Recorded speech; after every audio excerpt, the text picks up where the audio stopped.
What's going on, YouTube? Holy cow, man. I'm just fresh off of watching Sean Strickland and Israel Adesanya battle it out. And I just got to say, man, respect to both guys. What a fight.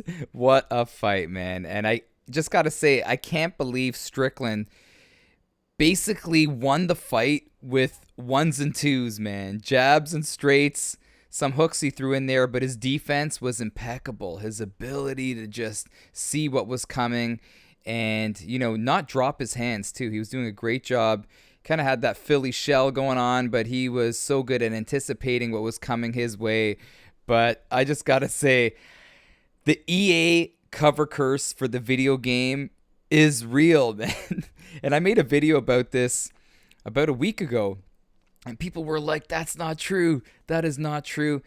Everybody that has graced the cover of EA Sports UFC video game has seen a downfall in their career, brother. Yeah, you like that applause, man. You got to let it simmer. But Israel Adesanya, who is on the deluxe edition of EA Sports UFC 5, lost today to Sean Strickland, who was a heavy favorite.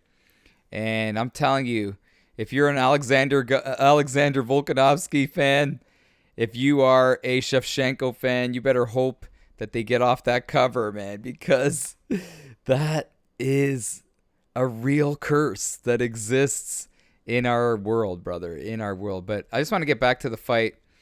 I just love how composed Strickland was, man. This guy was composed from beginning to end. I was a little worried in the beginning when he came out super nervous, but man, that guy's used to fighting in the Apex Center with not crowds like this, and then traveling across the world to fight in a different country, different continent. It must have gotten to him, but also, well, I don't think it got to him, but you know what I'm saying. He looked a little odd, but even like fighting in a different time zone too may have made him a little off. But for both fighters, but whatever. What I'm trying to say is that Strickland stuck to his game plan. He understood that he didn't need to overcommit in certain situations. He allowed Adesanya to throw his feints, throw his offense, and understand that you got to be defensive against Adesanya, but continue to apply the pressure. Like, as Cormier was saying, it's so odd seeing Adesanya as the mouse. It's a little Tom and Jerry kind of symbolism here, but Strickland was the cat the whole time, hunting him down, cutting off the cage, just staying in his face. And even though at times, especially in that second round, he wasn't throwing very much, but he was being very defensive and making Adesanya very uncomfortable, constantly fighting on his back heel, moving back and circling away from the cage. It was just an incredible strategy for Strickland. And then his composure, his patience to just not overcommit on his punches and be, vulnerable for a huge counter was just legendary stuff. And then at the end, I was watching it and I'm like, this dude's going to get out of character and get knocked out, because the last 30 seconds he started screaming at Adesanya. I don't know what he was saying, but he was kind of like, bring it on, man, let's go. And he was leaving himself open for a one-shot disaster, like when Chael Sonnen lost to Anderson Silva back in the day. Remember that? Hey, listen. This is Chael Sonnen. Anderson Silva did not win that fight. I dominated that fight like Ed Soares dominates Anderson Silva's conversations with Ariel Helwani. I am still undisputed. I beat Anderson Silva, and he didn't beat me. Well, for me, I think that Chael Sonnen lost because Ricky, his mind went to left field when the ball was in the right field, and I got the submission. That's it, buddy. But anyways, people, I'm not going to make this video so long.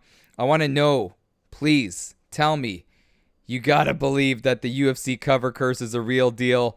I am so nervous for Volkanovski and Shevchenko, who are on the cover. I'm nervous for their next fights, man, because I feel like it's going to be a disaster. But I would just say, if I'm part of their camp, I would say, get me off that cover, because Adesanya just lost, and he's on the cover of the Deluxe Edition. So that's just how it goes. But anyways, I'll end off this video. Can't wait to hear your thoughts. Congratulations to Strickland. Much love to Adesanya. I love Israel Adesanya and the things he's done inside the octagon. He is shoe-in for Hall of Fame. He's done it all, man. The greatest middleweight of all time. But moments like this, it's like Never bet on MMA, man. I know I'm kind of rambling off on tangents. Never bet on MMA because if you put the whole house and the used car on Adesanya, you'd be paying the price, brother. But anyway, I'll stop rambling. I'll see you in the chat. Thank you for tuning in. It's Ricky J. Love you guys, man. I'm out of here.